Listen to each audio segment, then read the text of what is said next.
Thanks everyone for joining us tonight. Um, I have a little bit of an echo, so I'm just going to work through that. I want to welcome everyone to our virtual CU Anschutz Alumni Series, Happy and Healthy Hour. We're grateful that you're all here to connect with us and with CU Anschutz alumni community and to learn from our expert host on a topic that I find deeply valuable, the need for quality sleep and tips for ensuring rest for our brains and bodies. My name's Stephanie Shea. I'm the clinical medical director for pediatric neurology at Children's Hospital. I'm also a proud 2009 CHAPA alumna and a member of the CHAPA Alumni Council. The CU Anschutz Alumni Office has numerous ways for all alumni in the campus to get engaged. The alumni team is always happy to connect with you with activities for your college or school. We will share more about that at the end of this evening's event on upcoming activities and how to reach the alumni team. Before I introduce tonight's presenter, I want to draw your attention to the Q&A and chat functions at the bottom of the screen. While we will have time designated at the end of the presentation for Q&A, our presenter encourages you to ask questions along the way and to do so by entering a question at any time in the Q&A function. You can send your messages to be visible to the host or to all attendees. Additionally, we have alumni team members available in the chat if you need anything during tonight's presentation. I now have the privilege of introducing tonight's speaker. Dr. Katherine Green, an accomplished sleep surgeon and sleep medicine physician here at the University of Colorado Anschutz campus. She serves as a clinical services director for the UCHealth Sleep Center and is also an associate professor at the University of Colorado School of Medicine. Dr. Green completed her residency at the University of Colorado in 2015, where she trained in otolaryngology, head and neck surgery, and began building her expertise in treating obstructive sleep apnea and complex sleep disorders. Dr. Green is passionate about helping people achieve high quality restorative sleep as a foundation for overall health and well-being. Tonight, Dr. Green will share an engaging overview of why sleep health is essential to overall well-being, highlighting how quality sleep supports brain function, physical health, and emotional resilience. She will translate key findings from her clinical and research work into practical, easy to understand insights for everyday life. Thank you for joining us, Dr. Green. I'm looking forward to learning some actionable tips from you to support our sleep routines. Thank you so much. Can you guys hear me okay?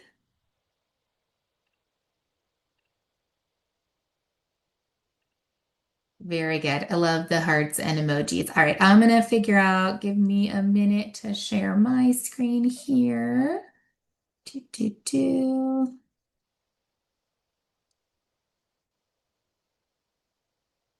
All right, Stephanie, can you just confirm, does that look okay from your end? It is in presenter mode. It is in presenter mode. This is why we like test this and then it does something else. How's that looking? You can still see your notes. Let's see. All right. Let's There's a question try. about distorted audio, which I am hearing too. Erin, I don't know if you guys are able to troubleshoot that. Yeah, maybe the audio does not sound distorted from my end. I'm not hearing an echo, but Stephanie, it sounds like you were. So maybe let's see if we can figure out a way to get that better. All right, let's try this. We're just gonna share.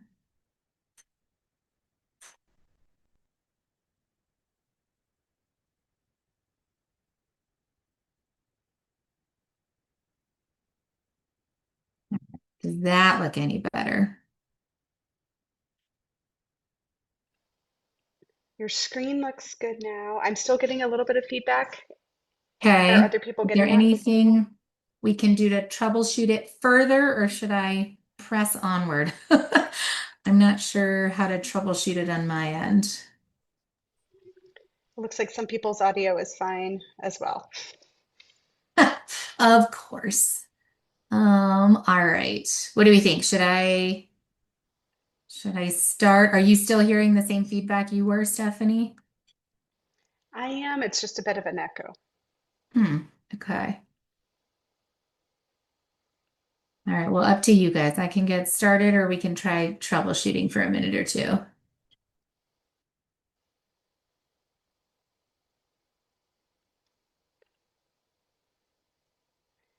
Echoes on a Sounds like case by Erin case. thinks the echo is on a case by case, so we'll get started. All right, we're gonna press onward. I'm sorry to those of you that I sound echoey too. Well, I greatly appreciate all of you being here on this kind of happy hour time, which I recognize is oftentimes a drive home or time with family. So it is really meaningful to me that we've got so many people listening in tonight. Thank you for the really wonderful introduction. I have had the privilege of being the clinical director of the sleep program here at University of Colorado for the last going on 10 years. And as was mentioned, I am an alumni of the residency program before then. So this institution is near and dear to my heart.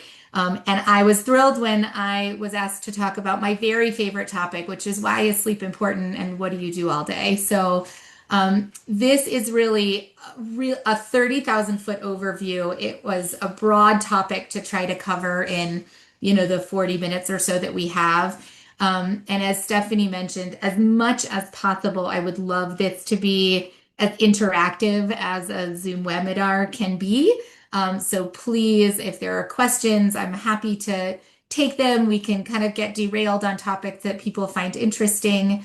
But hopefully, I will leave everyone with some good kind of pearls and tips and excitement about the field of sleep that I live in every day. I am so in love with being a sleep doctor because it is really this growing brand new specialty. I think even 10 or 15 years ago, sleep was a very niche part of medicine, and it has really crossed into not just mainstream medicine, but into consumer culture and marketplace. So I really see integration of sleep and importance of sleep in literature across pretty much all facets of healthcare. We have now a growing body of literature about the ways in which sleep and sleep disorders impact cardiology disorders and procedural outcomes, and obstetrics, both in pregnancy and in menopausal women, across neurology and anesthesia and perioperative care. We see impacts of sleep and sleep disorders across our inpatient medicine space. But really, it is this crossover into the consumer market and the patient facing market. When you look at the growing body of apps and wearables and the increasing, I think, awareness as a culture that sleep is something that is important and impactful. We are also seeing this push into consumer and wearable services, not only in the diagnosis of sleep disorders, which we'll talk about, is changing to be more available at home or remotely for patients, but also into consumer wellness products. The App Store on Apple's devices. I believe that sleep apps have been the number one growing category for apps for like the last 7 years and counting, and continues to increase. I'm going to say it here, and for anyone that's heard me speak before, you've probably heard me say this before. I think that looking back, you'll say, oh man, Dr. Green said that first. And I did hear it from her. I really think that sleep is our next public health crisis. If we think about what smoking cessation was in the kind of 60s and 70s and what obesity became in the 90s and 2000s, we are really we are at the precipice of defining the next generation of medicine and public awareness. And I think it is that crossover of the consumer awareness and the medical literature. We are really seeing it start to permeate across standards. And sleep is something that is getting worse in our country. I think many of you have seen these CDC style maps for obesity, where, when you look and it's, 20 years ago, all the states were white and now all the states are dark red. We are in a crisis in our country and in most developed countries in the world where we are seeing the duration of sleep and the sleep quality really decline. And there are a lot of societal and behavioral factors that come into that as well. I think there's also growing awareness for screening and diagnosis of sleep disorders. But we are now on that precipice of something that we know is increasingly important and is also getting worse, not better in our country. And so that is the tipping point that we're at now. I actually don't have to work as hard to convince people why you should care about sleep as I think we do with most medical conditions. I think a lot of people inherently understand and feel why sleep is important. But financially, from our economy standpoint, fatigue is actually a huge impact on our national economy and on our productivity as a society. Um, this was a study that was done, and it honestly is probably a little bit outdated in terms of its numbers at this point. This was about 5 years ago. The estimated annual cost of insufficient sleep in the United States was $411 billion across all marketplaces. And in large part, that was an aggregation of a combination of accounting for errors, accidents, lost productivity, absenteeism. And so thinking about the institutional impact, the financial impact, this is the business case for taking sleep seriously. This is why as an economy, as other institutions, we have started to look at this. Actually, the two places where this has become most apparent, the first kind of early adopters of this thought process, you actually saw it in the FAA in pilot regulations and in elite sports first, really taking a focus on performance and safety, and starting with that foundation of sleep. Um, Drowsy driving is actually as dangerous as drunk driving. So there have been very well controlled studies. If you put people in a driving simulator, um, the equivalent, so 2 missed nights of sleep is equivalent to, I'm sorry, 2 hours of sleep missed for a full week or one full night of sleep deprivation is actually equivalent to driving with a blood alcohol limit that is over the legal limit. And I want to let that sit for just a minute because I think we as a society all very wholeheartedly recognize that driving drunk is not something that is legal or tolerated or allowed. There's, no real pushback. You won't get too many dissenters in that statement. Um, but you have a 1.3 times likelihood of getting into a motor vehicle accident after losing just 1 hour of sleep per night. And that risk almost doubles if you are losing consistently 2 hours of sleep a night. And so this is something that we should really be thinking about in the same way that we think about drunk driving.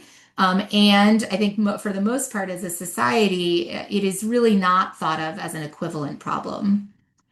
I'm going to pivot because this is a question that I get asked a lot. And as a sleep doctor, I sort of think of two facets of our sleep. Both are essential and they fail for different reasons. And if either is out of balance, you are not going to get the optimal effect and performance benefit and mood and health improvements. We need our sleep to be both of good quality and quantity.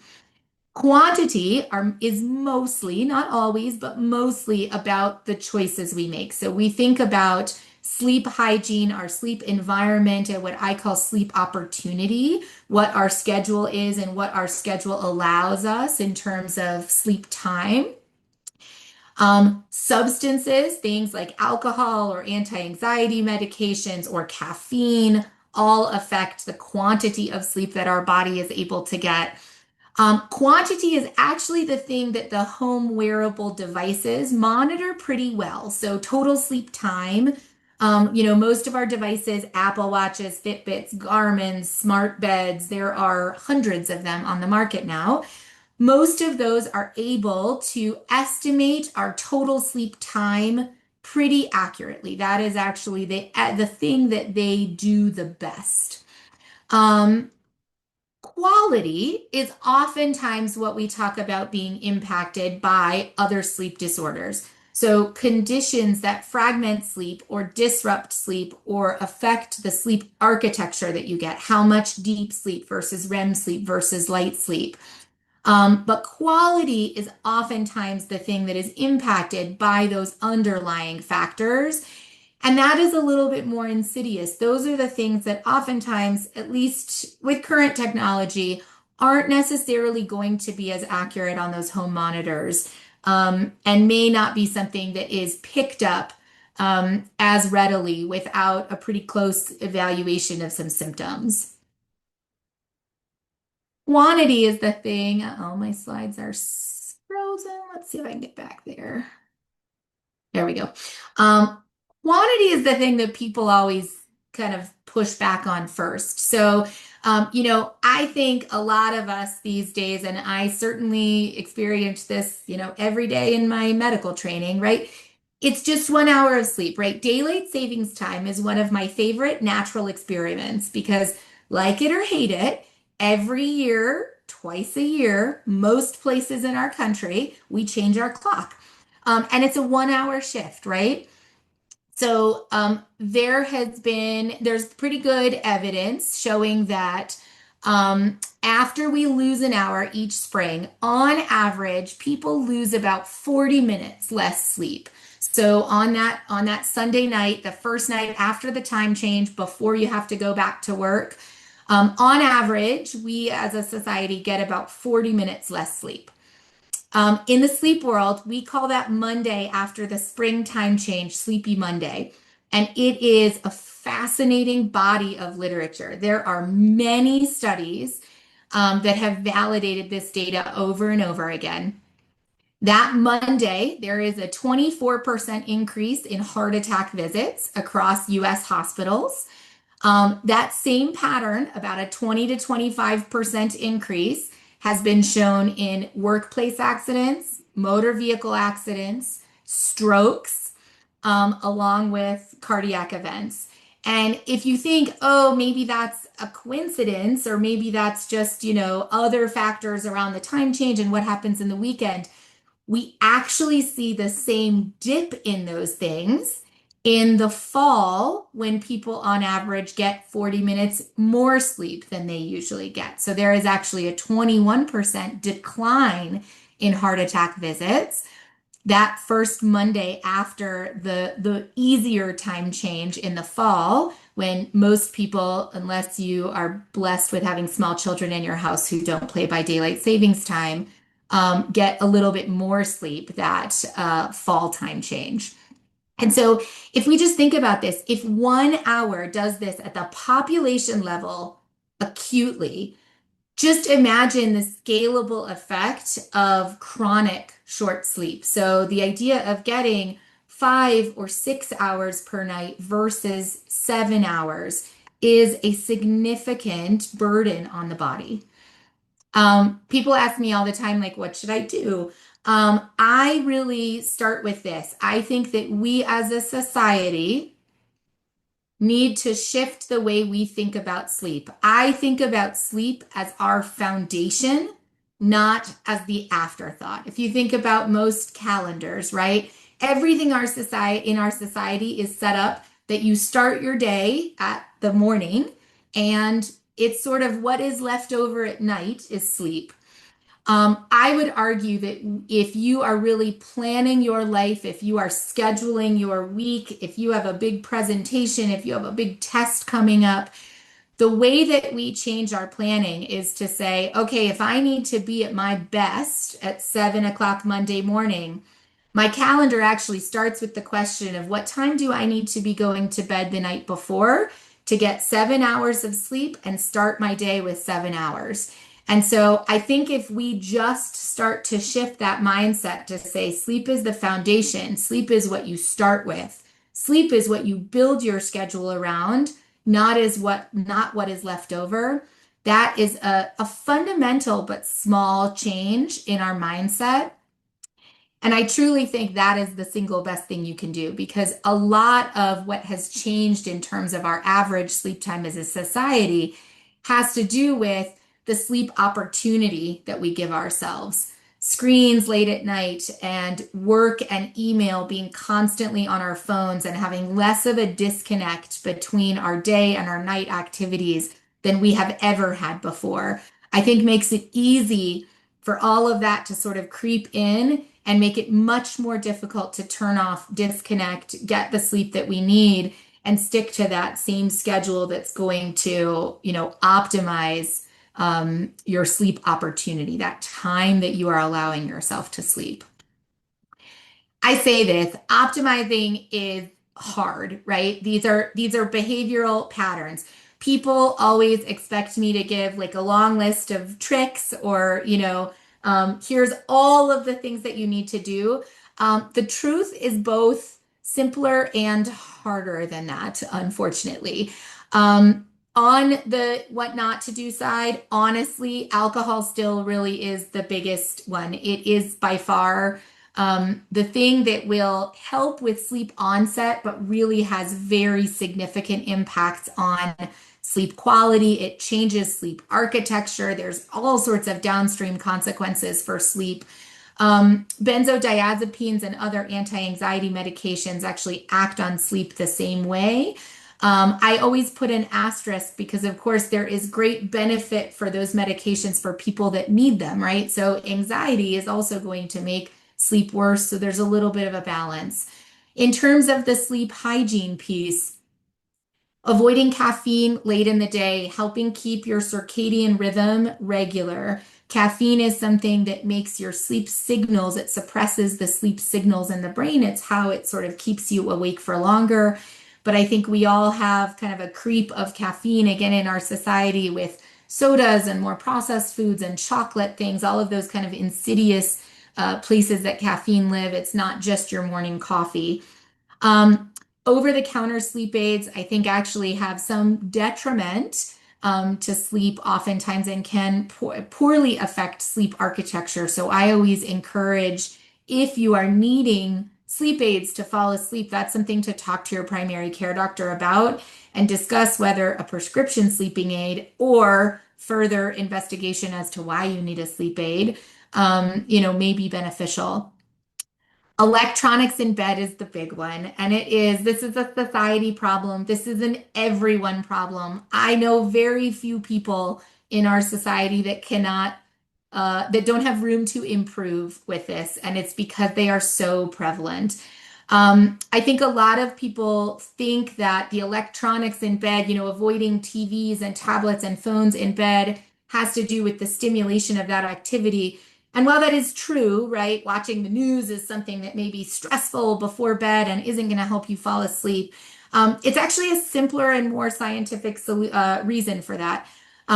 The light from electronics, so any artificial light, contains a significant amount of blue light.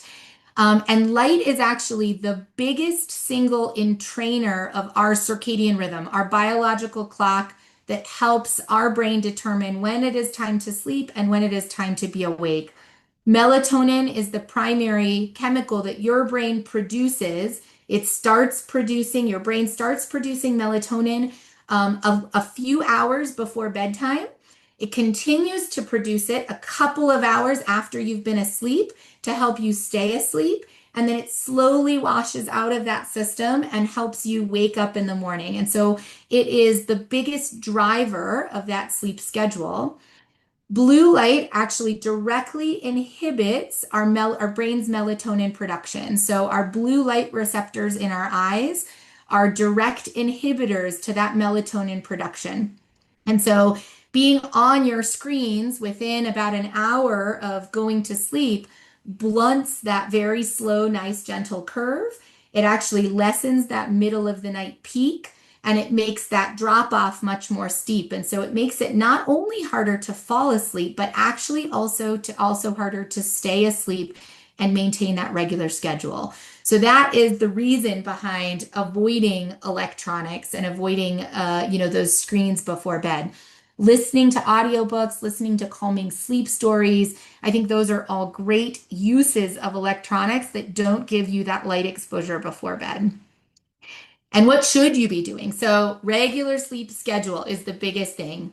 Making sure that you are giving yourself 7 hours of sleep opportunity to give yourself that time and keep that schedule regular. Try to make it so that you, on days off and on work days, are waking up at relatively the same time and going to bed at relatively the same time. We know that our sleep environment being cool and dark are the two things that are most important for that sleep environment. Having a quiet bedroom is an important thing, and avoiding things like that would be arousing or stimulating in the middle of the night. Some people do find things like white noise or background noise beneficial, and I think as long as it is static and is not going to be variable, that is 100% helpful. I find that mindfulness techniques are oftentimes a really good sort of first practice. So finding, calming stories or meditation or listening to something before bed is something that allows your brain to focus on something else, avoid that sort of racing thought spiral of starting to make a to-do list or going down that kind of road. But it keeps from too stimulating of activities. And then there's very good evidence that daily exercise during the day, getting vigorous exercise and exercising regularly, actually has some direct impact on decreasing the likelihood of chronic insomnia and helps stimulate sleep onset more regularly. Dr. Green, we have a question in the chat Yeah, please. that about do you have any tips or options for digital reading before bed without affecting sleep, including like settings on devices that shift the light spectrum? How effective are those? Yeah, it's a great question. What I would say is, not all of this electronic light is the same. So, for instance, things like the Kindle or the Nook, those that are sort of paper white and are backlit, they actually don't have a lot of that blue light. So it's not that electronic light. I would say those are a pretty minimal impact. If you are going to be reading on something like an iPad, like if you're doing a digital reader on a tablet, that's where you're going to run into that. There are in the newer, in most newer phones and tablets, there are blue light filters and there are even blue light glasses that you can purchase. All of those things are going to be better than nothing. So it is, it's a spectrum, right? Ideally, I would say the digital readers, the ones that are truly just that backlit, really are not a concern. So I encourage my patients that is, I would say, equivalent to reading a book. And if you are on your tablet doing reading or something like that, using those blue light filters, blue light glasses are going to be better than nothing. Not as good as avoiding them, entirely, but it's again, shades of gray. Very good. All right. So I'm going to shift now to what I do a lot in the sleep clinic, which is really where we get into sleep quality, right? I have if you think to yourself, man, I am doing all of those things. Like I've got great sleep hygiene. My room is a sanctuary. I feel like I'm doing all the things that I know I should be doing, and I still can't sleep, or I'm getting sleep. I'm getting 7 hours, 8 hours, 9 hours of sleep, and I'm still tired. Because that's the doorway to looking at the quality side of the problem, right? Either if you are not able to get those number of hours because you aren't able to sleep, or you are getting those hours and you still just don't feel good. That's when we pivot to looking at these sleep disorders. Um, Most of what I do, my expertise as a sleep apnea or as a sleep otolaryngologist and as someone who does sleep surgeries and focuses on the airway, by far the most common disruptor of sleep in our country is obstructive sleep apnea. And I want to sort of put into perspective how common this actually is. Sleep apnea, for those of you that don't know, obstructive sleep apnea is really just a condition in which there are repeated pauses in breathing during sleep. So essentially, the throat is a tube of muscle. When that muscle relaxes, just like the muscles of the rest of the body relax during sleep, you can have periods where those muscles become floppy enough that they impact your airway and cause pauses in breathing that are significant enough to disrupt sleep and disrupt your oxygen levels. It's estimated that about 6 million Americans are currently diagnosed with obstructive sleep apnea. But the really alarming statistic is that, in spite of increasing knowledge and availability and improvements in sleep testing, which we will talk about, the vast majority of people in the United States that have sleep apnea are still undiagnosed. Estimates are that upwards as high as possibly 80% of people who have sleep apnea in our country are not currently diagnosed. And the risk is, it's about a 20% population prevalence if you look at it, but in certain groups, that risk is much higher. We know that in certain patients with cardiac conditions, for instance, up to 50 to 75% of those patients have sleep apnea. Risk rises with obesity. So I have lots of patients who are stick skinny and still have obstructive sleep apnea. I think there is still a stigma in our screening that associates sleep apnea as a diagnosis that is associated with obesity. And it is true that it is. If you are overweight or obese, your likelihood of having sleep apnea increases. We know that is actually true. There is a similar association during pregnancy. There is a very similar association with menopause and with older age, but particularly in women as they age, likely because of the hormonal shifts that happen during menopause. There are some things that are very easy to recognize about sleep apnea. So I hear all the time, my spouse sleeps in another room because of my snoring, and they told me I have to come in to see you.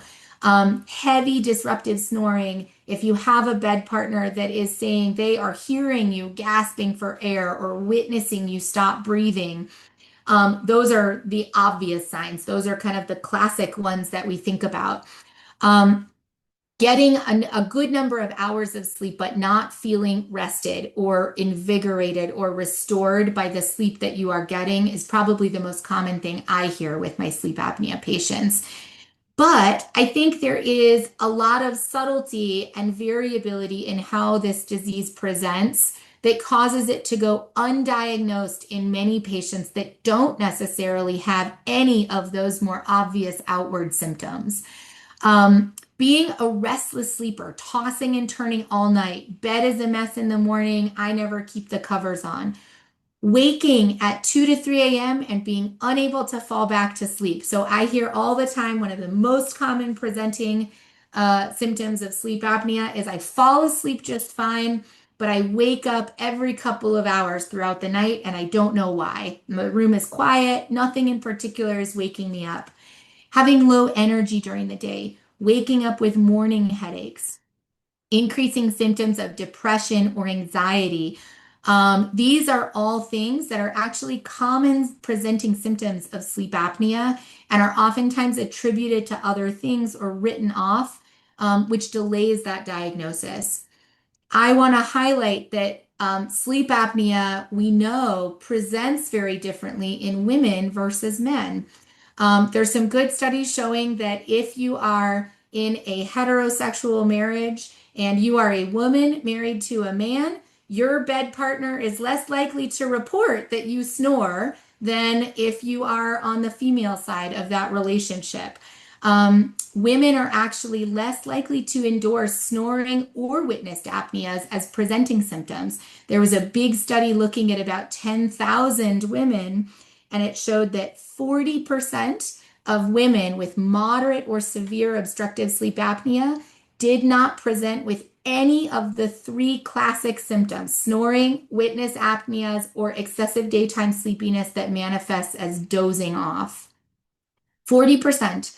And so it is a challenge. It's a bias, I think, in our current screening pathways, in that those are the symptoms that we are most routinely screening for. And so we know that sleep apnea may go undiagnosed or get misdiagnosed as insomnia or anxiety or depression. In women, much more likely than in men. There is a delay in that diagnosis. Women are more likely to report mood disturbances, daytime fatigue, or brain fog that is a little bit more nebulous than true daytime sleepiness or dozing, and then morning headaches. And across all populations, there are just so many different ways that sleep apnea can outwardly present.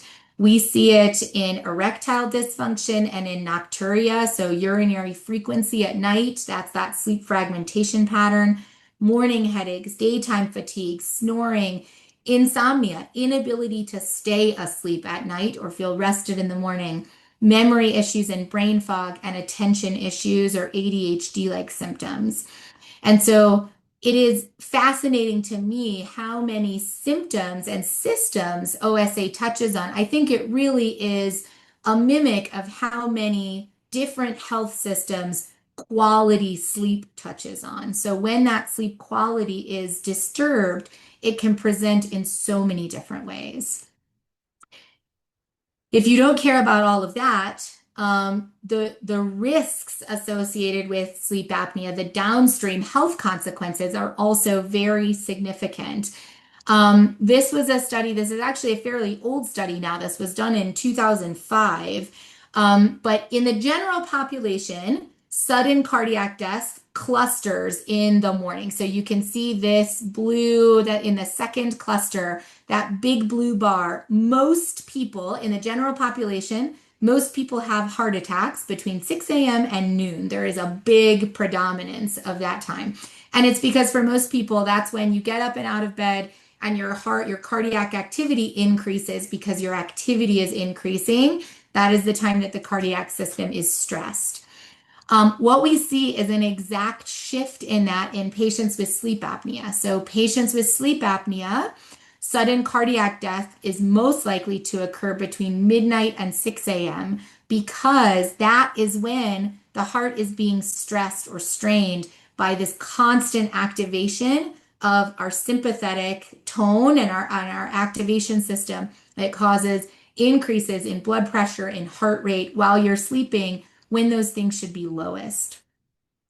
And this is why I love being a sleep doctor. This is why I love treating sleep apnea, because we know that treating the sleep apnea actually changes that trajectory. So this red line up at the top, this is a cumulative incidence of heart attacks and strokes over a more than a 10-year period.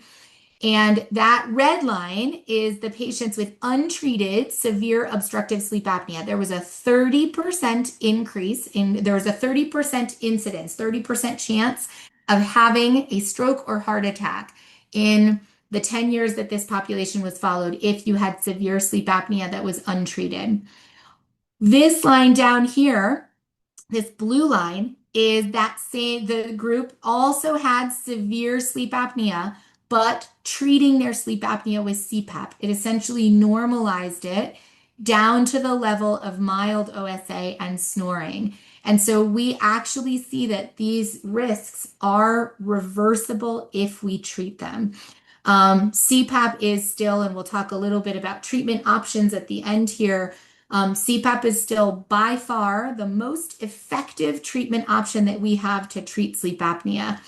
But it was in the early 2000s that all of this literature about cardiac risk and poor sleep quality started coming out. Since that time, we continue to build on that body of evidence. So we now know that untreated sleep apnea has been directly shown to be linked to memory decline and cognitive impairment, and specifically Alzheimer's development as we age. A recent study showed a buildup of amyloid plaque, which is the hallmark feature of Alzheimer's disease, in patients that have sleep apnea. And the more severe the sleep apnea was, the higher the accumulation of that plaque is. And there's likely that has to do with the fact that sleep is one of those times, that restorative period of sleep for the brain. There are a few drainage processes, and sort of I think of them as cleaning processes that occur only during sleep and actually only during specific stages of sleep. And so when those processes, when that drainage pathway and that mechanism for clearing that plaque buildup is disrupted, we see a cumulative buildup over time. Even a short stretch of untreated sleep apnea can drive up spikes in blood sugar and cortisol and blood pressure. And so we know all of these other systems that are also on our 24-hour circadian rhythm, right? Our metabolic control, our cortisol levels, all operate on sort of a 24-hour cycle like our sleep. And so when sleep is disrupted, all of those mechanisms also are disrupted. And so we see in this growing body of evidence of all the different ways that not treating sleep apnea has health impacts long term. All right, I'm going to spend the last 5 to 10 minutes talking about what I do and what we are doing at University of Colorado and why I think sleep is so fun, because I think there are not too many fields of medicine where I can truly say that pretty much everything I do in my practice day to day was not even around when I was in medical school. And that's pretty crazy. So sleep is such an innovative space right now. CPAP, which is now considered sort of the old and established treatment, CPAP wasn't first described until 1981. And so CPAP was only out in the 1980s and has changed significantly since then. The 1980s and 1990s brought the hallmark of advances in sleep testing and sleep apnea diagnosis. All of a sudden, we had CPAP and we had a few soft tissue surgeries. Prior to that, we had the options of tracheostomy or weight loss. And so this was a huge CPAP, and upper airway surgeries like palate surgeries were a huge advancement. They changed the game in the 1980s because we now had options to reverse this process in the body quite effectively. Comfort was a huge issue, especially with CPAP, especially with the bigger, older CPAP machines. And so CPAP technology has certainly continued to change since that time. The 2010s really brought in a new era of innovation and change among the sleep surgery world. And it was really what first brought me into sleep medicine and sleep surgery, because as I was doing my surgical residency in ENT, it was really the time when we had, for the first time, novel surgeries for sleep apnea that started to focus on implantable devices and nerve stimulation. So we're going to talk about how those treatments have continued to change. In 2016, we were the first system to offer those surgeries, and I think we are continuing to push the boundary of that innovation. We are now seeing, I think, the next phase of innovation, which includes pharmacologic advancements potentially to treat sleep apnea, changes and ongoing innovation in the surgical and procedural world. And so it's a really exciting time to be a sleep doctor. The diagnosis itself is, I think, the first landscape that's changing. So, up until even 10 years ago, in order to diagnose sleep apnea, you had to come into the sleep lab, sleep overnight with all of these monitors on you. And that was the way that we could tell if you had sleep apnea or not. We have since then continued to shift and innovate and are still daily, honestly, coming up with newer, better, more novel ways to assess breathing and bring that diagnostic piece or screening piece into patients' homes, making it faster, more accessible, and capturing a more typical night of sleep. The majority of sleep testing and the diagnosis of sleep apnea is now done with overnight home sleep testing. Most of them look like this picture all the way on the right, where you wear a nasal cannula and usually a finger probe and maybe one belt around your chest. But tests keep getting smaller. There are now single-use devices that are just little stickers that you wear or a ring around your finger that can screen and at least detect many of the first features that we are looking for. Do they give us all of the same information that an in-lab study does? Absolutely not. And there is still an importance for this whole breadth of testing. But I think what we are doing is seeing that testing is becoming more accessible to get that first wave of identification and start to chip away at that 70 to 80% number where people are undiagnosed because this testing is really such a limited access point. In that respect, treatment options are expanding further. And I actually see all the time patients that come to me and say, okay, I know I should have done a home sleep. I should have done a sleep test 10 years ago. My partner's been saying I need to do this, and I don't want a CPAP. And so I've never gotten the test because I don't want to know what the answer is.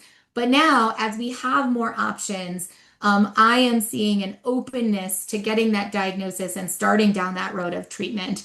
I spend all day trying to convince people CPAP is still the best thing we have, and the CPAP machines themselves continue to get better. They're quieter, they're smaller. There are 40 different masks that are on the market. So I think many people have a mental picture of CPAP as sort of the fighter pilot look, and that is just not the reality of what that therapy is anymore. But with the advent of upper airway stimulation and more minimally invasive surgeries for sleep apnea, we now really have better options than we have ever had before for those patients that truly just aren't able to get benefit or consistently use a CPAP machine, which is some patients. It is not the right therapy for everyone. Inspire was the first available upper airway stimulator. It was FDA approved in 2016. And I was the first surgeon in Denver at that point to offer this therapy. So we were really at the forefront of that innovation then. It is a small implant that is designed like a generator. So it gets implanted under the skin of the chest, and then there's a wire that gets implanted in the neck. And you turn it on at night as a therapy. And while you're sleeping, it sends a signal to your tongue every time you breathe and pulls your tongue forward so that with every breath that you're taking, their tongue is moving while you're sleeping. It was a real change in surgery because this is a much less invasive procedure. It's an easier procedure to recover from than the traditional upper airway surgeries. And its success rate is on par with our other upper airway surgeries. There's about a 60 to 70% success rate if you are a candidate for these procedures. There are very specific requirements, features about your sleep apnea, features about your sleep study that we look at, and features about your airway. Not everyone is a candidate for these surgeries, but for those that are good candidates, this is a really exciting option. Even more recently than that, we now, as of August 2025, Genio is the newest entrant into the sleep surgery world. Again, our program is among the very first programs to offer the Genio device. It is stimulating the exact same nerve as Inspire, so it is moving your tongue at night in a very similar way, but it is an implantable device that lives entirely up. It's just a single device that is implanted underneath the chin, and you wear a little battery source at night, so there is no internal power source or generator. It makes it a single incision and battery free so that there is no need to change out the battery in the future. I think it is really great to have an increasing body of options to offer to patients. And we are continuing to see that body of evidence and that body of options expand. One of the reasons why I love being in academic medicine is because this advancement is why I love my field. And so there continue to be further advancements and further innovation in the space. I think it's super exciting to say, I anticipate that in 10 years in practice, I may be doing things completely differently than what I do now. Cryosa is a perfect example of that. We are actually one of 4 enrolling sites in the country for the first clinical trial for this procedure. And it is a very different type of procedure. It is a surgery that is done in the operating room, but it is using controlled cooling. So it's cryolysis with the idea that we are remodeling particularly fat depositions within the tongue and the palate. So it is really targeting sleep apnea and upper airway anatomy in a very different way than any of these other surgeries or procedures that we currently have offer. As I said, I am excited that we are able to participate in clinical trials like this and that we continue to be on the cutting edge of this field. And so I think that this will only continue to grow in the coming years. The last thing that I want to say is just a mention of something called central sleep apnea. When we talk about sleep apnea, most people sort of default to obstructive sleep apnea, which is by far the more common of the types. Central sleep apnea is a very unique problem in breathing. It is a different type of pause during sleep. It is a pause related to effort. So it is more of a breath holding phenomenon during sleep. As you can see by these numbers, it only makes up about 3% of sleep apnea in the population, which is why it really doesn't get a lot of talk or press or studies. But altitude is a big risk factor for central sleep apnea. We know that being at high altitude, the partial pressure of oxygen actually triggers respiratory centers of the brain differently.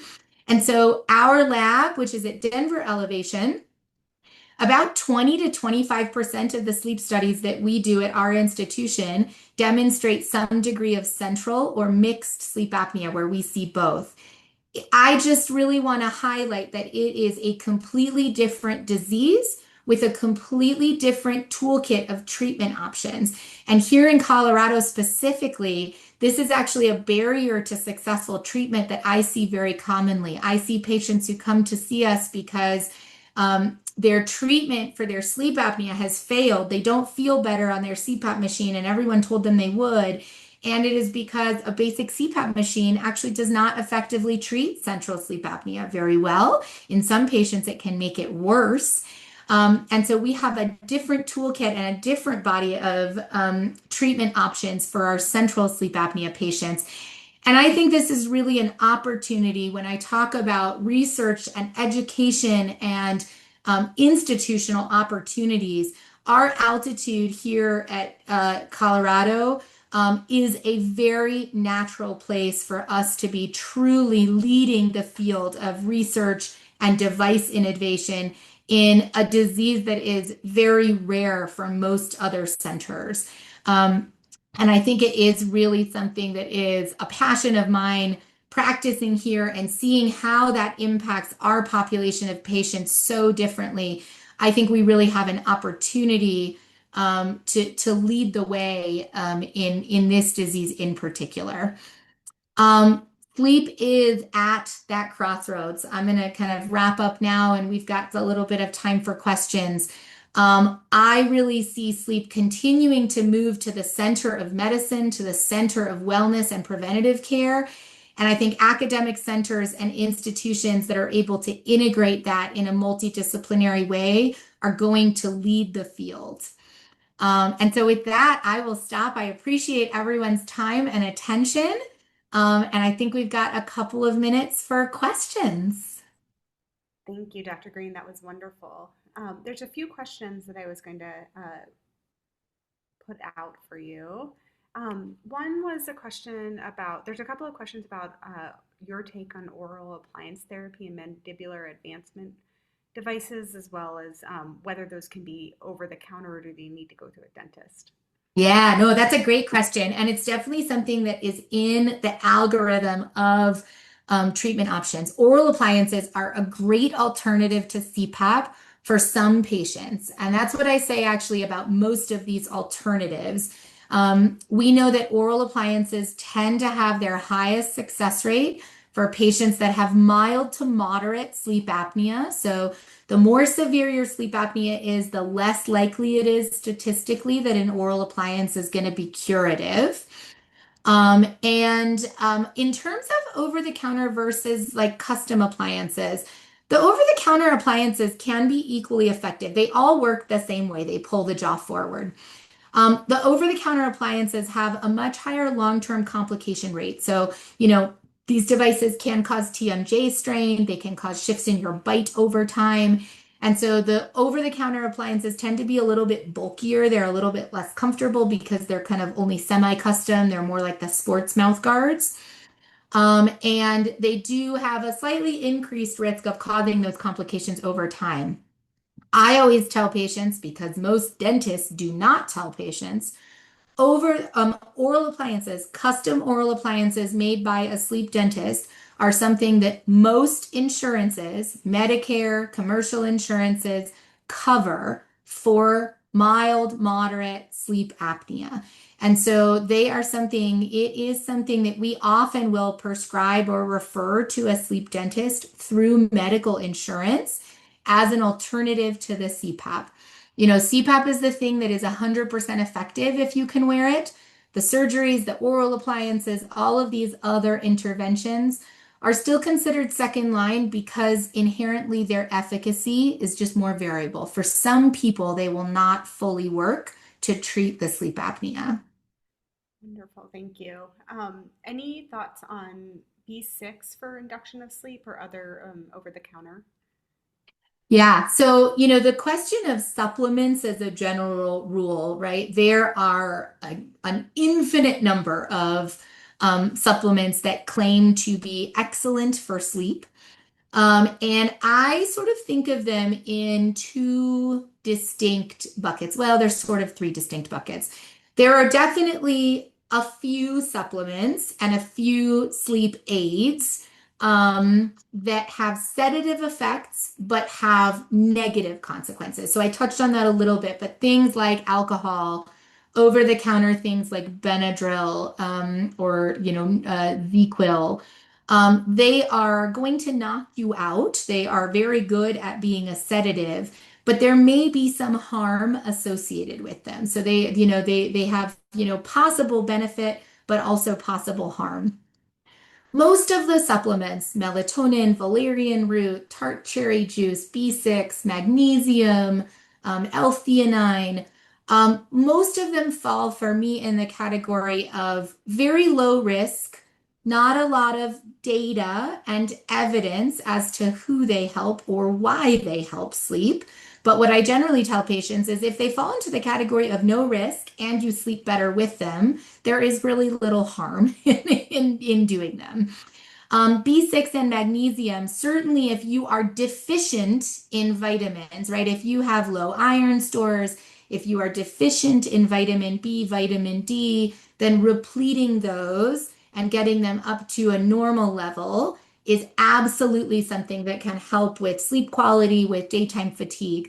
If you have normal vitamin B levels to begin with, there's not data that says, oh, yes, taking more will help you. But again, a pretty low risk intervention, and so probably does, not a lot of harm to give it a try. Wonderful, thank you. And a couple of questions about just sort of natural history. Does sleep apnea run in the family? And how, many seniors and elderly patients come in on problems sleeping through the night. Do they all need to be tested for sleep apnea? What's sort of your threshold on that? Yeah. So, yes, sleep apnea does run in families. So we know if you have a first degree relative, so parents, kids, siblings, that have sleep apnea, you are more likely to have sleep apnea. There is not one gene or one reason for that transmission. I actually think what we know is the biggest risk, the biggest reason sleep apnea probably runs in families is because families look alike. So craniofacial structure and airway structure is something that is determined by your genes. And so families that look alike probably have similar shaped airways. And so we do know that that risk is elevated. If you say, man, I have 5 siblings and all of them are on CPAP machines, I would take a close look at yourself and say, okay, do any of these things fit? Like maybe that's worth getting tested. Um, to the question about as we age, our sleep architecture and our sleep hygiene certainly change with aging. And, sleep does change to a certain extent as we age. Um, it is possible to have sleep fragmentation for lots of different reasons, right? Our circadian rhythm, our schedules change as we age. My general rule of thumb is taking a look at that in the context of these other factors, right? Do you know if you snore? And I ask it that way because many people say, I don't snore. And then I ask, who do you live with? And they say, I live by myself. And I say, we don't know if you snore.